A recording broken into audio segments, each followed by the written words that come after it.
Victory! Victory! Victory at Big Cave! These were the words on the lips of every citizen of Snartantinople. Granted, just about half of the citizenry died at the Battle of Big Cave, but a victory is a victory, and to the victors go the spoils. 3 Humy shooters and a Humy burner were to be hauled back to Snartantinople in triumph.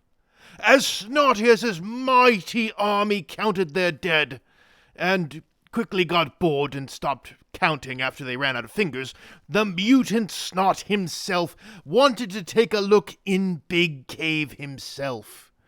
Maybe the beast had been hoarding treasures. Snartius entered the cave and found little except for rags and bones. What was the point of being a big monster if you didn't loot anything for yourself? He was about to give up and rejoin his army, but something caught his eye. A little glint among the stones. Snartius brushed aside the debris, and he saw it. A shiny, golden ring. That was some right flashy bits right there. There was an emblem encrusted with shiny rocks that looked like a 2-headed squighawk. Snartius eyed the trinket for a moment. He shrugged, and then he stuffed it into his loot pouch. If nothing else, it was a decent trophy to mark the occasion of his victory. Upon emerging from the cave, it was time to divvy out the loot.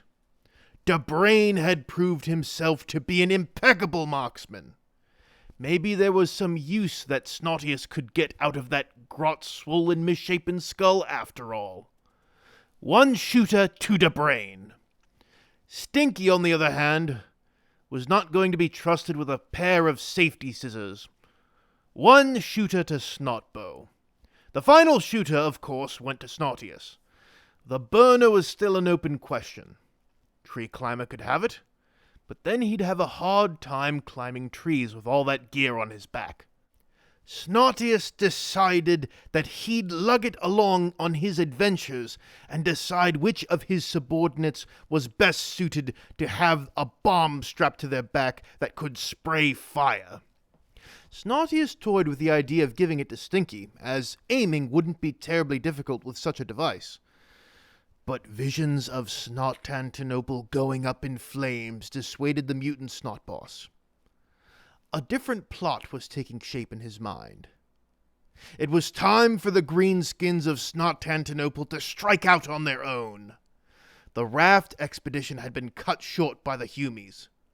It was time for them to renew their journey out into the world. But first, there was a great night of celebration and feasting. The charred flesh of the beast wasn't the tastiest. Food cooked via Promethium rarely was, but the Snots more than ate their fill, seeing as there were so few of them at this point. Then it was off to the boss hut to rest. Tomorrow would begin a brand new adventure. Snartius awoke the next day to Pegleg and Debrain standing outside of his boss hut waiting for him. "What is this?" "With all the fighting and killing, more snotlings are popping out all over, especially down where old Skullstanbull used to be. Some of the boys went down there and found a whole new crop of snots that sprouted up. Oh, we needs to make sure they knows who boss. Brain, you and Stinky come with me. Snotbow is coming along with his commando snot. I got a job for him." Snartius arrived at the ruins of Skullstanbull, which had now become a bustling little village of about 10 Snots. Snartius scoffed. Snartantinople had 10 Snots pop up over the last 2 days. The leader Snot came out and was a bit sheepish, as he was dwarfed by the mutant Snot and his companions. "I am Snartius, boss o' all Snotopia. You is sprouting up in the ruins of a Git city. Is that bad? The little boss snot's ears drooped, anticipating that it was, in fact, bad. Sure is bad. You're grown from the spores of Gittishness.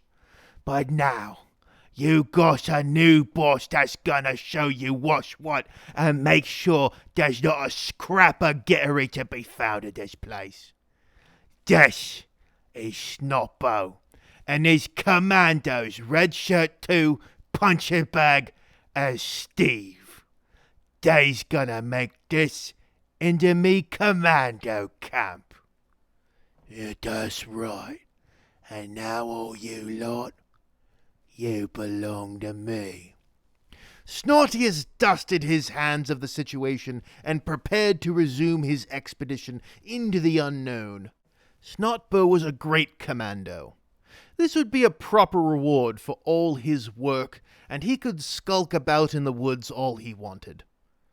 But what good was a commando on a raft floating in the middle of the great river? Snortius gathered his most trusted grots, snots, and squigs to his side. Tree Climber, the Brain, Pog Chomp. He also gathered his least trustworthy grots to him, so he could keep an eye on them. This meant Stinky was coming along on the trip as well. 2 more grots emerged also. Snortius decided that they needed some breaking in.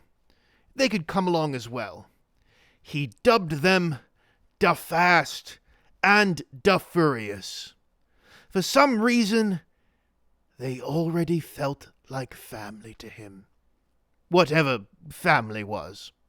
Snortius also decided to bring an extra 15 snotlings along, just in case. His expedition was armed, it was supplied, and once again, for real this time, Snortius set out down the great river in search of the unknown. He didn't fear the river monsters that were already circling beneath his raft. He wasn't concerned with what Stinky was putting in his nose at that exact moment. He wasn't worried about that spooky dark patch of forest ahead. No! He was only thinking about one thing. How to make this stupid raft go faster. Because he was already bored.